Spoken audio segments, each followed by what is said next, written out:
ಮಾನ್ವಿ ಜನತೆಗೆ ಶುದ್ಧ ಕುಡಿಯುವ ನೀರಿನ ಬದಲು ಚರಂಡಿ ನೀರು ಕುಡಿಯುತ್ತಿದ್ದು, ಪುರಸಭೆ ಅಧಿಕಾರಿಗಳು ಮತ್ತು ತಹಶೀಲ್ದಾರ್ ಭೀಮರಾಯ ಸಂಪೂರ್ಣ ವಿಫಲರಾದ ಹಿನ್ನೆಲೆಯಲ್ಲಿ ಮಾಜಿ ಶಾಸಕ ಗಂಗಾಧರ ನಾಯ್ಕ ಕಾಲುವೆಯ ಸ್ಥಿತಿಗತಿ ಪರಿಶೀಲಿಸಿದರು.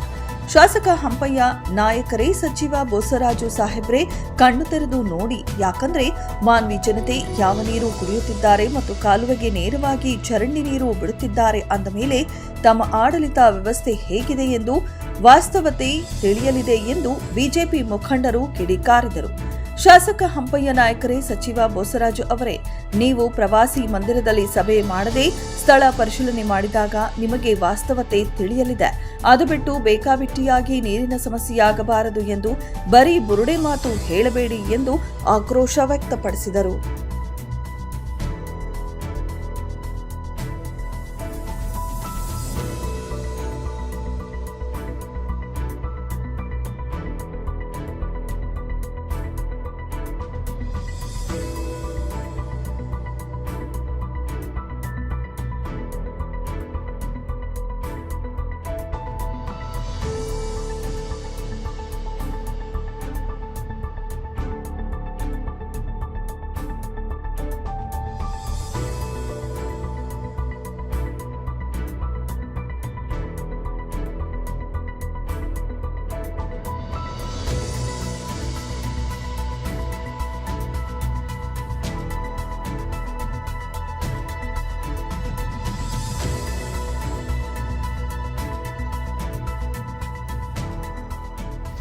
ಮಾನ್ವಿ ಪಟ್ಟಣದಲ್ಲಿ ಕುಡಿಯುವ ನೀರಿನ ಸಮಸ್ಯೆ ಸುಮಾರು 6 ತಿಂಗಳಿಂದ ಭಾರತೀಯ ಜನತಾ ಪಕ್ಷದ ಮಾನ್ವಿ ಘಟಕ ವತಿಯಿಂದ ಸುಮಾರು 6 ತಿಂಗಳಿಂದ ನಾವೆಲ್ಲ ತಹಸೀಲ್ದಾರ್ಗೂ ಮತ್ತು ಚೀಫ್ ಆಫೀಸರ್ಗೂ ಸಂಬಂಧಪಟ್ಟ ಅಧಿಕಾರಿಗಳಿಗೂ ಜಿಲ್ಲಾಧಿಕಾರಿಗಳಿಗೂ ಸಾಕಷ್ಟು ಸಲ ಮನವಿಗಳನ್ನು ಕೊಟ್ಟಿವಿ. ಇಷ್ಟು ಕೆರೆ ಕಟ್ಟಿದರೂ ಕೂಡ ಮಾನ್ವಿಗೆ 8 ದಿವಸಕ್ಕೆ ಒಂದು ಸಲ ನೀರು ಬಿಡ್ತಾರೆ. ಅವತ್ತು ನೀರು ಸರಿಯಾಗಿಲ್ಲ. ಈ ಕೆನಾಲು ರಿಪೇರಿ ಮಾಡಿ ಈ ನಾಳೆನಾಡ್ದಾಗ ಮೇನ್ ಕೆನಾಲ್ ನೀರು ಅದೇ ನೀರನ್ನು ಕೆರೆ ತುಂಬಿಸ್ಬೇಕಾದ್ರೆ ಈ ಕೆನಾಲ್ದಲ್ಲಿ ಸಾಕಷ್ಟು ಸಿಟಿ ನೀರೆಲ್ಲ ಬಂದು ಕೆನಾಲ್ ಸೇರ್ತವೆ. ಡ್ರೈನೇಜ್ಗಳು ಪೈಪ್ಗಳೆಲ್ಲ ಕೆನಾಲ್ಗೆ ಜೋಡಿಸಿಬಿಟ್ಟಿದ್ದಾರೆ. ಆ ನೀರನ್ನು ನೋಡಿದ್ರೆ ಕೆಟ್ಟು ದುರ್ವಾಸನ ನೀರು. ಈ ವಾಸನೆ ಇರ್ತಕ್ಕಂಥವು ಕಸ ಕಡ್ಡಿ ಮಲ ಮೂತ್ರಗಳು ನಾಯಿ ನರಿ ಸತ್ತು ಎಲ್ಲ ಕೆರೆಗೋಗಿ ಬಿಡೋದ್ರಿಂದ ಅವೇ ನೀರನ್ನು ಪಟ್ಟಣದ ನಿವಾಸಿಗಳು ಕುಡಿಯೋದ್ರಿಂದ ಇವರು ಎಂಥ ರೋಗ ಬರ್ತದೆ ಅಂತಕ್ಕಂಥದ್ದು ಹೇಳೋಕ್ಕಾಗಲ್ಲ. ಅದನ್ನು ಪದೇ ಪದೇ ತಿಳಿಸಿದ್ರು ಕೂಡ ಭಾರತೀಯ ಜನತಾ ಪಕ್ಷದ ಮುಖಂಡರ ಮಾತಿಗೆ ಬೆಲೆ ಕೊಡ್ತಾಯಿಲ್ಲ ಅಧಿಕಾರಿಗಳು. ಇವತ್ತು ಬೆಳಗ್ಗೆ ಕೂಡ ತಹಸೀಲ್ದಾರ್ನ ಭೇಟಿಯಾಗಿ ಬಂದ್ವಿ. ನಮಗೆ ಆ ಮೀಟಿಂಗ್ ಇದೆ ಈ ಮೀಟಿಂಗ್ ಇದೆ ಅಂತ ಹೇಳ್ತಾರೆ. ಯಾವುದೋ ಒಂದು ನೆವ ಹೇಳ್ತಾರೆ. ಬಂದು ನಿಂತು ನೋಡೋಕ್ಕೆ ಸಹ ಬರ್ತಾಯಿಲ್ಲ ಅವರು. ಡ್ರೈನೇಜ್ ಪೈಪ್ಗಳು ಜಾಯಿಂಟಾಗಿ ಬಂದು ನೋಡ್ರಿ ಅಂತ ಕೂಡ ಬರ್ತಾಯಿಲ್ಲ. ಇಂಥವ್ರಿಗೆ ಏನು ಮಾಡ್ಕೊಂಬೋದು ಜಿಲ್ಲಾಧಿಕಾರಿಗಳು ಅಸಿಸ್ಟೆಂಟ್ ಕಮಿಷನರು ಜನಪ್ರತಿನಿಧಿಗಳು ಎಲ್ಲ ತಿಳ್ಕೋಬೇಕು. ಹೊಲಸು ನೀರು ಮತ್ತು ಆ ಕಡೆ ಸ್ವಚ್ಛತೆಯನ್ನು ಕಾಪಾಡ್ಬೇಕಂತಾರೆ, ಕುಡಿಯೋ ನೀರು ಸ್ವಚ್ಛತೆ ಕೊಡ್ಬೇಕಂತಾರೆ, ಶುದ್ಧ ನೀರು ಕೊಡ್ಬೇಕಂತಾರೆ. ಎಲ್ಲಿದೆ ಶುದ್ಧ ನೀರು? ಮಾನವಲ್ಲಿ ನೋಡ್ಬೇಕು ಶುದ್ಧ ನೀರು ಎಂಥ ನೀರು ಅಂತ ಗೊತ್ತಾಗ್ತದೆ. ಪರಿಸ್ಥಿತಿ ಭಾಳ ಗಂಭೀರ ಆದ ಬಡವರದು. ಇದೇ ನೀರನ್ನು ಬಡವರು ಕುಡಿದ್ರೆ ಮತ್ತು ಅವರೇ ರೋಗ ನುಜುರಿಗಳಂತ ಬರ್ತಕ್ಕಂಥದ್ದು ಗ್ಯಾರಂಟಿ. ಕಾಲರಾ ಬರ್ತದೋ ಕ್ಯಾನ್ಸರ್ ಬರ್ತದೋ ಯಾವ ರೋಗ ಬರ್ತದೆ ಗೊತ್ತು. ಅಂಥಷ್ಟು ಹೊಲಸು ನೀರು ಡ್ರೈನೇಜ್ ನೀರು ಅಂದರೆ ಅತ್ಯಂತ ಅವೇ ನೀರೇ ಕೆನಾಲಿಗೆ ಬರ್ತಾಯಿದೆ. ಆ ನೀರಿನ ವಿಷಪೂರಿತ ನೀರನ್ನು ಮತ್ತು ಕೆನಾಲಿಂದ ಜೋಡಿಸಿ ಕೆರೆಯಿಂದ ನೀರು ಲಿಫ್ಟ್ ಮಾಡಿ ಮಾನ್ವಿ ಪಟ್ಟಣಕ್ಕೆ ಕೊಡ್ತಾರೆ ಅಂತಂದರೆ ಇದು ಎಲ್ಲರಿಗೂ ಗೊತ್ತಿದ್ದ ವಿಷಯ. ಇದು ಎಲ್ಲರಿಗೂ ಗೊತ್ತಿದೆ. ಅದು ಅಧಿಕಾರಿಗಳು ನೋಡ್ತಾರೆ, ಜನಪ್ರತಿನಿಧಿಗಳು ನೋಡ್ತಾರೆ, ಪಬ್ಲಿಕ್ ನೋಡ್ತಾರೆ. ಇದೇನು ಕಳ್ತನ ಮಾಡ್ತಕ್ಕಂಥ ನೇರವಾಗಿ ಡ್ರೈನೇಜ್ ವಾಟ್ರು ಕೆನಾಲ್ಗೆ ಹರಿಸ್ತಾರೆ. ಇದೆಲ್ಲರಿಗೂ ಗೊತ್ತಿದೆ. ಇದನ್ನು ಕೂಡ ಸರಿ ಮಾಡಿರಿ ಅಂತೇಳಿ ನಾವು ಕೇಳಿದರೆ ಅವ್ರು ಒಪ್ತಾ ಇಲ್ಲ, ಬರ್ತಾ ಇಲ್ಲ. ಕೆನಾಲ್ ಇನ್ಸ್ಪೆಕ್ಷನ್ ಮಾಡೋಕ್ಕೆ ಕೂಡ ಬರ್ತಾಯಿಲ್ಲ. ಅದೇ ನಮ್ಗೆ ಅನುಮಾನದ 6 ತಿಂಗಳಿಂದ ಕೂಡ ಅಧಿಕಾರಿಗಳಿಗೆ ಭೇಟಿ ಆಗ್ತಿದ್ವಿ. ಪಂಪ್ ಹೌಸ್ಗೆ ಹೋದ್ವಿ, ಅಲ್ಲಿ ಫಿಲ್ಟ್ರ್ ವಾಟ್ರಿಗೆ ಹೋದ್ವಿ, ಊರೆಲ್ಲ ಸುತ್ತಾಡಿದ್ವಿ. ಎಲ್ಲ ಪೈಪ್ಗಳು ಸರಿ ಮಾಡಿದ್ರೆ ಇದುವರೆಗೂ ಯಾವ ಪೈಪ್ ಸರಿ ಮಾಡಿಲ್ಲ. 8 ದಿವಸಕ್ಕೆ ಒಂದು ಸಲ ಮಾನ್ವಿ ಪಟ್ಟಣಕ್ಕೆ ಕುಡಿಯೋ ನೀರು ಬಿಡ್ತಾವೆ. ಅವು ಎಂಥ ನೀರು? ದುರ್ವಾಸನ ನೀರು. ಇವತ್ತು ನೋಡಿ ಕೆಟ್ಟ ವಾಸನೆ ನೀರು ಬಂದವಾಗಲೇ ಮಾನವಿಗೆ. ನೀರು ಕುಡಿಯೋಕ್ಕೆ ಬರೋದಲ್ಲ ಅವು. ಈ ಚೀಫ್ ಆಫೀಸರು ತಹಸೀಲ್ದಾರ್ ಬಗ್ಗೆ ತಲೆನೇ ಕೆಡಿಸ್ಕೊಂಡಿಲ್ಲ. ಸುಮ್ಮನೆ ಆಫೀಸ್ನಾಗ ಕಾಲಹರಣ ಮಾಡ್ತಾ ಆ ಮೀಟಿಂಗ್ ಇದೆ ಈ ಮೀಟಿಂಗ್ ಎಷ್ಟೊತ್ತಾಗ್ತದೆ. ತಾವೇನು ಬಂದು ಕ್ಲೀನ್ ಮಾಡೋಂಗಿಲ್ಲ. ತಾವೆಲ್ಲ ಲೇಬರ್ಗಳನ್ನಿಟ್ಟು ಮೇಲೆ ಇನ್ಚಾರ್ಜ್ ಮಾಡ್ಕೊಂಡು ಬಂದು ನೋಡಿ ಕೆಲಸ ಮಾಡಿದ್ರೆ ಮುಗಿದೋಗ್ತದೆ. ಯಂತ್ರೋಪಕರಣಗಳಿಂದ ಕೆಲಸ ಮಾಡಿಸ್ತಾರೆ. ಈಗ ಏನು ಮ್ಯಾನುವಲ್ ಏನಕ್ಕೆ ವರ್ಕ್ ಇಲ್ಲ. ಈಗ ಆ ಯಂತ್ರೋಪಕರಣಗಳಿಟ್ಟು ಕೆಲಸ ಮಾಡಿ ಕ್ಲೀನ್ ಮಾಡ್ಸೋಕೆ ಕೂಡ ಆಗಲ್ಲ ಅಂದರೆ ಅದಕ್ಕೆ ಎಂಥ ಪಬ್ಲಿಕ್ ಆಫೀಸರ್ಗಳು ಇವರು? ಎದಕ್ಕಿರ್ತಾರೆ ಇವರು? ಸುಮ್ಮನೆ ಮನೆಗೆ ಹೋಗ್ಬೇಕು ಇವರೆಲ್ಲರೂ. ನಾವು ಇನ್ನೂ 2-3 ದಿವಸ ನೋಡ್ತೀವಿ. ಇವ್ರೇನಾದ್ರೂ ಇದೇ ಕೆಲಸ ಮಾಡಿದಪ್ಪ ಅಂದರೆ ನಾವು ತಹಸೀಲ್ ಆಫೀಸು ಮತ್ತು ಪುರಸಭೆ ಬೀಗ ಹಾಕ್ಕೊಂಡು ಕುಂತ್ಕೊಂಡ್ಬಿಡ್ತೀವಿ. ಈ ದಿವಸ ನಾವು ಮಾಜಿ ಶಾಸಕರಾಗಿರ್ತಕ್ಕಂಥ ಸನ್ಮಾನ್ಯ ಶ್ರೀ ಗಂಗಾಧರ ನಾಯಕ್ ಸಾಹೇಬರ ನೇತೃತ್ವದಲ್ಲಿ ಈ ಒಂದು ಕುಡಿಯುವ ನೀರು ಕೆರೆಗಳಿಗೆ ಬಿಡತಕ್ಕಂಥ ಒಂದು ಕಾರ್ಯಕ್ರಮ ಯೋಜನೆ ಸಿದ್ಧವಾಗಿದೆ. ಅದ್ರ ಬಗ್ಗೆ ನಾವು ಪರಿಶೀಲನೆ ಮಾಡೋ ಸಲುವಾಗಿ ನಾವು ಇವತ್ತು ಕಾಲುವೆ ಮೇಲೆ ಬಂದಾಗ ಸಂಪೂರ್ಣವಾಗಿ ಯಾವುದೇ ಕಾಲುವೆ ಸ್ವಚ್ಛತೆಯನ್ನು ಕಂಡಿಲ್ಲ. ಎಲ್ಲ ಡ್ರೈನೇಜ್ಗಳು ಏನಿದಾವಪ್ಪ ಅಂದರೆ ಈ ಮೇನ್ ಕಾಲುವೆಗೇ ಬಿಟ್ಟಿದ್ದಾರೆ. ಆ ಡ್ರೈನೇಜ್ ನೀರೇ ಇವತ್ತು ಕಾಲುವೆಗೆ ಹೋಗ್ತಾ ಇದೆ, ಅದೇ ರಬ್ಬಣಕಲ್ ಕೆರೆಗೆ ಹೋಗ್ತಾ ಇದೆ. ಅಲ್ಲಿಂದನೇ ಶುದ್ಧ ನೀರು ಯಾವುದಲ್ಲಿ ಫಿಲ್ಟರ್ ಮಾಡಲ್ಲ ಅದೇ ನೀರನ್ನೇ ನಾವು ಮಾನವಿ ಕುಡಿಯೋಕ್ಕೆ ಬಿಡ್ತಾಯಿದ್ದಾರೆ.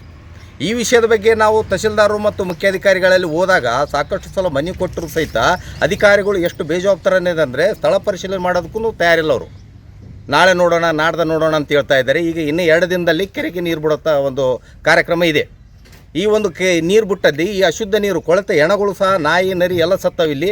ಆಮೇಲೆ ಈ ಮೇನ್ ಕೆನಾಲ್ ಇಲ್ಲಿ ಡಿಸ್ಟ್ರಿಬ್ಯೂಟರ್ ನಂಬರ್ 85 ಇದರಲ್ಲಿ ಈ ಸರ್ವೋದಯ ಹಾಸ್ಪಿಟ್ಲ್ ಕಾಲೇಜ್ ಮುಂದ್ಗಡೆ ಮೈಮೂದ್ ವಕೀಲರು ಮನೆಯಲ್ಲಿಂದ ಹಿಡಿದು ಇಲ್ಲಿವರೆಗೆ ಕೆಲವೊಂದು ಏರಿಯಾದಲ್ಲಿ ಡೈರೆಕ್ಟಾಗಿ ಕಾಲೋನಿಯವರು ಡ್ರೈನೇಜ್ ನೀರನ್ನೇ ಕಾಲುವೆ ಬಿಟ್ಟಾರೆ. ಆ ನೀರನ್ನೇ ಇವತ್ತು ಕೆರೆಗೆ ತುಂಬ್ತಾರೆ. ಈ ವಿಷಯದ ಬಗ್ಗೆ ನಾವು ಸಂಬಂಧಪಟ್ಟ ಅಧಿಕಾರಿಗಳಿಗೆ ಮನವಿ ಮಾಡಿಕೊಂಡ್ರು ಸಹಿತ ಯಾವುದೇ ರೀತಿ ಕ್ರಮ ಕೈಗೊಳ್ಳುವಲ್ಲಿ ಸಂಪೂರ್ಣ ವಿಫಲರಾಗ್ಯಾರ. ಅದರಲ್ಲಿ ಮುಖ್ಯವಾಗಿ ಜನಪ್ರತಿನಿಧಿಗಳು ಯಾವ ರೀತಿ ಇದ್ದಾರೆ ಅಂದರೆ ನಮ್ಮ ಮಾನ್ಯ ತಾಲೂಕಿಗೆ ವೀಕೆಂಡ್ ಕಾರ್ಯಕ್ರಮಕ್ಕೆ ಬಂದಂಗೆ ಬರ್ತಾರೆ. ಬೋಸರಾಜ್ ಅವರು ಬಂದಾಗ ಇವ್ರು ಬರ್ತಾರೆ. ಶನಿವಾರ ಆಯ್ತವಾರ 2 ದಿನ ನಮಗೆ ಬರೋದು. ಅವತ್ತಿಂದ ಇವರು ಸಚಿವರು ಮತ್ತು ಶಾಸಕರು ಅವರು ಬರ್ತಾರೆ. ವೀಕೆಂಡ್ ಕಾರ್ಯಕ್ರಮ ಬರ್ತಾರೆ, 2 ದಿನ ನೋಡ್ತಾರೆ, ಹೋಗ್ತಾರೆ. ಆದರೆ ಕಾರ್ಯಕ್ರಮಗಳು ಯಾವ ರೀತಿ ಇದೆ, ಪುರಸಭೆಯಲ್ಲಿ ಯಾವ ರೀತಿ ಸಾರ್ವಜನಿಕ ನೀರಿನ ವ್ಯವಸ್ಥೆ ಮಾಡಬೇಕು, ಅದ್ರ ಬಗ್ಗೆ ಏನು ಕಾರ್ಯಕ್ರಮ ಮಾಡಬೇಕು, ಇವತ್ತಿಗೂ ಯಾವುದೇ ಒಂದು ಸಾಮಾನ್ಯ ಸಭೆಯಲ್ಲಿ ಸ್ಪಷ್ಟನೆ ಕೊಡ್ತಾ ಇಲ್ಲ. ಅಧಿಕಾರಿಗಳ ವಿರುದ್ಧ ಕ್ರಮ ಕೈಗೊಳ್ಳಲಿ ಶಾಸಕರು ಸಂಪೂರ್ಣ ವಿಫಲರಾಗ್ಯಾರ. ಅದರಲ್ಲಿ ಮುಖ್ಯವಾಗಿ ನಾನು ಈ ಮೂಲಕ ಒತ್ತಾಯ ಮಾಡ್ತೇನೆ, ಮಾನ್ಯ ಬೋಸರಾಜ್ ಸಾಹೇಬ್ರೆ, ನೀವು ಇದ್ರ ಬಗ್ಗೆ ಇದೇ ಕಾಲುವೆ ಈ ನಿಮ್ಮ ಡಿಸ್ಟ್ರಿಬ್ಯೂಟರ್ ನಂಬರ್ ಕುಡಿಯೋ ನೀರಿಗೆ ನೀವೇನು ಬರ್ತಿರಲ್ಲ ನಾಳೆ ಸಂಡೇ ಬಂದರೆ ಈ ಕಾಲುವೆ ಮ್ಯಾಗನೇ ನೀವು ಒಂದು ಸಲ ಸಂಚಾರ ಮಾಡಿರಿ. ಇಲ್ಲಿ ಯಾವ ಪರಿಸ್ಥಿತಿ ಐತೆ ಅಂತ ಗೊತ್ತಾಗುತ್ತಾ? ಈ ನೀರು ನಾವು ನಿಮಗೆ ಕೊಡ್ತೀವಿ, ಕುಡ್ರಿ. ಈ ಕುಡಿದು ನೀವು ಆರೋಗ್ಯವಾಗಿದ್ದರೆ ನಾವು ಆರೋಗ್ಯವಾಗಿದ್ದಂಗೆ. ಇವತ್ತು ಈ ಆರೋಗ್ಯ ಈ ಅಶುದ್ಧ ನೀರು ಕುಡಿದ್ರಪ್ಪ ಅಂದರೆ ಜನರ ಮೇಲೆ ಯಾವ ರೀತಿ ಆರೋಗ್ಯದ ಮೇಲೆ ದುಷ್ಪರಿಣಾಮ ಬಿಡುತ್ತಾ? ಅಕಸ್ಮಾತ್ ಅವ್ರು ಸತ್ರಪ್ಪ ಅಂದ್ರೆ ಯಾರು? ನೀವು ಕೊಡ್ತಕ್ಕಂಥ 5,000 ಮೇಲೆ ಇದು ಕೊಡ್ಬೇಕಾ? ಹಾಗಾಗಿ ನಾನು ಆಗ್ರಹ ಮಾಡ್ತೇನೆ ಅಧಿಕಾರಿಗಳು. ಅದೇ ರೀತಿ ನಾನು ಜಿಲ್ಲಾಡಳಿತಕ್ಕೂ ಹೇಳ್ತಾ ಮನವಿ ಮಾಡಿಕೊಳ್ತಾ ಇದ್ದೀನಿ. ಜಿಲ್ಲಾಡಳಿತ ಸಂಪೂರ್ಣ ನಿಷ್ಪ್ರಯೋಜಕ ಆಗಿದೆ. ಇಲ್ಲಿ ಯಾವುದೇ ರೀತಿ ಸ್ಪಂದನೆ ಇಲ್ಲ, ಯಾವುದೇ ಸಾರ್ವಜನಿಕರು ಮನವಿಗಳು ಇಲ್ಲ. ಒಂದು ಭಾರತೀಯ ಜನತಾ ಪಕ್ಷ ಇವತ್ತು ನಿರಂತರವಾಗಿ ಕುಡಿಯುವ ನೀರಿನ ಬಗ್ಗೆ ಮನವಿಗಳು ಕೊಟ್ಟರೂ ಸಹಿತ ಅದ್ರ ಬಗ್ಗೆ ಕ್ರಮ ಕೈಗೊಳ್ಳಲು ವಿಫಲರಾಗ್ಯಾರ. ಅಂದರೆ ಏನು ಮಾಡ್ತೀರಿ? ಜಿಲ್ಲಾಧಿಕಾರಿಗಳು ಯಾವ ರೀತಿ ಇದ್ದಾರೆ ಅಂದರೆ ಅವರು ಇದ್ರ ಬಗ್ಗೆ ಯಾವುದೇ ರೀತಿ ಕ್ರಮ ಕೈಗೊಳ್ಳಲು ಏನಿಲ್ಲ. ಆಮೇಲೆ ನಮ್ಮ ಉಸ್ತುವಾರಿ ಸಚಿವರು ಆಗಿರ್ತಕ್ಕಂಥ ಶರಣ ಪ್ರಕಾಶ್ ಪಾಟೀಲ್ ಅಂತೂ ಇವತ್ತಿಗೆ ನಾವು ನೋಡೇ ಇಲ್ಲ. ಅವ್ರೇನು 2 ಸಲ ಧ್ವಜ ಏರಿಸ್ತಾರೆ, 15 ಆಗಸ್ಟು 26 ಜನವರಿ 2 ಧ್ವಜ ಏರಿಸಿದ್ಮೇಲೆ ಮುಗಿದೋಯ್ತು. KDP ಮೀಟಿಂಗ್ಗಳು ಮಾಡ್ಕೊಂಡು ಹೋಗ್ಬಿಡ್ತಾರೆ. ಇವತ್ತು ಒಂದು ತಾಲೂಕಿಗೆ ಅವರು ಭೇಟಿನೇ ಕೊಟ್ಟಿಲ್ಲ. ಇಲ್ಲಿ ಸಮಸ್ಯೆಗಳು ಏನಂಬುದ್ರ ಬಗ್ಗೆ ಅವ್ರಿಗೆ ಮಾಹಿತಿನೇ ಇಲ್ಲ. ಎಲ್ಲ ಜವಾಬ್ದಾರಿಗಳು ಈ ರೀತಿ ಆದಾಗ ಜನರಲ್ಲಿ ನೀವೇನು ನಿಮ್ಮನ್ನು ಯಾವ ಒಂದು ಕಾರಣಕ್ಕಾಗಿ ಜನರು ಇವತ್ತು ಆರಿಸ್ಯಾರ ಎಂಬುದಕ್ಕೆ ಅವರು ತೆಲ್ ಬಡ್ಕೊಂಬ ಪರಿಸ್ಥಿತಿ ಬಂದೈತಿ ಇವತ್ತು ಜನರ ಪರಿಸ್ಥಿತಿ. ಹಾಗಾಗಿ ನೀವು 2 ದಿನದಲ್ಲಿ ಇದನ್ನು ಏನಾದರೂ ಶುದ್ಧ ಮಾಡಲಿಲ್ಲಪ್ಪ ಅಂದರೆ ಭಾರತೀಯ ಜನತಾ ಪಕ್ಷದ ವತಿಯಿಂದ ಸನ್ಮಾನ್ಯ ಶ್ರೀ ಗಂಗಾಧರ ನಾಯಕ್ ಸಾಹೇಬರ ನೇತೃತ್ವದಲ್ಲಿ ನಾವು ಇದೇ ಸರ್ವೋದಯ ಕೆನಾಲ್ ಮೇಲೇ ಪ್ರತಿಭಟನಾ ಕಾರ್ಯಕ್ರಮವನ್ನು ಹಾಕಿಕೊಳ್ತೀವಿ ಅಂತಂದು ಹೇಳ್ತೀವಿ. ಅದು ಮುಂದಿನ ಆಗುಗಳಿಗೆ ಸಂಬಂಧಪಟ್ಟ ಎಲ್ಲ ಅಧಿಕಾರಿಗಳು ಮತ್ತು ಸಚಿವರೇ ಅದಕ್ಕೆ ಜವಾಬ್ದಾರರಂತ ನಾನು ಈ ಮೂಲಕ ಮಾಧ್ಯಮದ ಮೂಲಕ ವಿನಂತಿ ಮಾಡ್ತೀನಿ.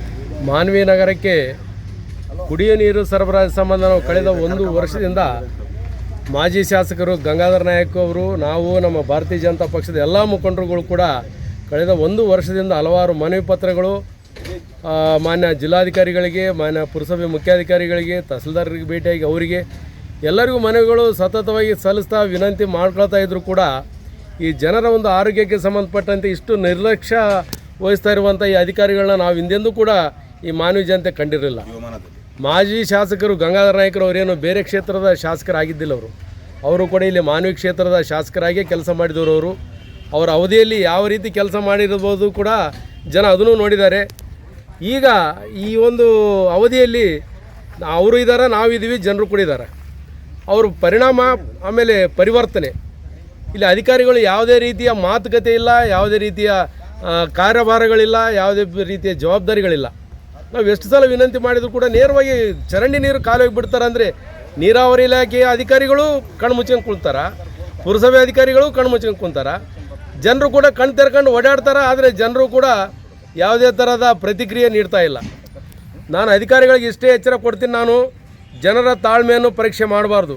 ಜನರು ತಿರುಗಿ ಬಿದ್ದರೆ ನೀವೇನಾಗ್ಬೋದು ಅಂತ ಯೋಚನೆ ಮಾಡ್ಕೊಳ್ಳಿ ಒಂದು ಸಲ ನೀವು. ಇದೇ ರೀತಿಯ ಪರಿಣಾಮ, ಇದೇ ರೀತಿಯ ಕೆಲಸಗಳು ಮುಂದುವರೆದರೆ ಖಂಡಿತವಾಗಿ ನಾವು ಭಾರತೀಯ ಜನತಾ ಪಾರ್ಟಿ ಕಾರ್ಯಕರ್ತರು, ಮುಖಂಡರು ಯಾರು ಸುಮ್ಮನೆ ಕುಂದ್ರದಲ್ಲ. ಇಲ್ಲೇನು ನಿಮ್ಗೆ ಪದೇ ಪದೇ ಹೇಳೋಕೆ ನಮಗೇನು ಕೆಲಸ ಇಲ್ಲ ಅಂತ ತಿಳ್ಕೊಂಡಿರ? ಸಂಬಳ ತಗೊಂಡು ನೀವು ಜನಸೇವಕರಾಗಿ ಕೆಲಸ ಮಾಡೋದು ಬಿಟ್ಟು ನಿಮ್ಮ ಇಷ್ಟ ಬಂದಂತೆ ನೀವು ಕೊಟ್ಟಂಥ ನೀರು ಕುಡಿಬೇಕಾ ಜನ? ಅಲ್ಲ ಸರ್, ಏನಂತಂದರೆ ಮಾನ್ವಿಯಲ್ಲಿ ಚರಂಡಿ ನೀರು ಸಾರ್ವಜನಿಕರಿಗೆ ಕುಡಿಸ್ತಾರಂದಮೇಲೆ ಶಾಸಕ ಅಂಪಯ್ಯನಾಯ್ಕ ಅವ್ರು ಏನು ಮಾಡ್ತಿದ್ದಾರೆ, ಸಚಿವ ಬೋಸರಾಜ್ ಅವ್ರು ಏನು ಮಾಡ್ತಿದ್ದಾರೆ, ಅವರು ಇಲ್ಲಿ ಜನರಿಗೆ ಮತ ಪಡೆದ ನಂತರ ಜನರಿಗೆ ಕೊಡ್ತಕ್ಕಂಥ ಸೌಲಭ್ಯಗಳು ಏನು? ಈಗ ನಾನು ಅವ್ರ ಬಗ್ಗೆ ಹೇಳ್ಬೇಕಂದ್ರೆ ನಾನು ಇಡೀ ಅವರ ಅವಧಿಗಳನ್ನ ನಾನು ನೋಡಿದ್ದೀನಿ. 2 ಅವಧಿ ಬೋಸರಾಜ್ ಸಾಹೇಬ್ರದ್ದು, 3ನೇ ಅವಧಿ ಅಂಪಯ್ಯ ಸಾಹೇಬ್ರದ್ದು, ಎಲ್ಲರದ್ದು ಕೂಡ ಅವಧಿಗಳು ನೋಡ್ತಾ ಇದ್ದೀವಿ. ಅವ್ರು ಮಳೆಗಾಲದಾಗೂ ಸ್ಟೇಟ್ಮೆಂಟ್ ಕೊಡ್ತಾರೆ, ಚಳಿಗಾಲದಾಗೂ ಸ್ಟೇಟ್ಮೆಂಟ್ ಕೊಡ್ತಾರೆ, ಬೇಸಿಗೆಗೂ ಸ್ಟೇಟ್ಮೆಂಟ್ ಕೊಡ್ತಾರೆ. ಏನಂದರೆ ಮಾನವಿಗೆ ನೀರಿನ ಸಮಸ್ಯೆ ಆಗಬಾರ್ದು ಯಾವುದೇ ಕಾರಣಕ್ಕೂ. ಅರೆ ಮಳೆಗಾಲದಾಗೂ ಸಮಸ್ಯೆ ಮಾನವಾಗ ಏನು ಬೇಕಂತ ನಾಟಕ ಮಾಡ್ತಾರೆ ನೀವು. 5 ದಿನ 8 ದಿನ ಆದರೂ ಕೂಡ ಮಳೆಗಾಲದಾಗೂ ನೀರಿಲ್ಲ, ಬೇಸಿಗೆಗೂ ನೀರಿಲ್ಲ. ಕೆರೆ ಮಾಡೀನಿ ಏನು ಕೆರೆ ಮಾಡೀರಿ? ಅಲ್ಲಿ ಫಿಲ್ಟರ್ ಬೆಡ್ ಇಲ್ಲ. ನೇರವಾಗಿ ರಾ ವಾಟ್ರ್ ಇವತ್ತು ಜನರಿಗೆ ಕೊಡ್ತಾ ಇದ್ದಾರೆ ಚೀಫ್ ಆಫೀಸರ್ ಅವರೆಲ್ಲ. ಇವ್ರ ಮೇಲೆ ಮಾನವ ಹಕ್ಕುಗಳ ಉಲ್ಲಂಘನೆ ಇದು.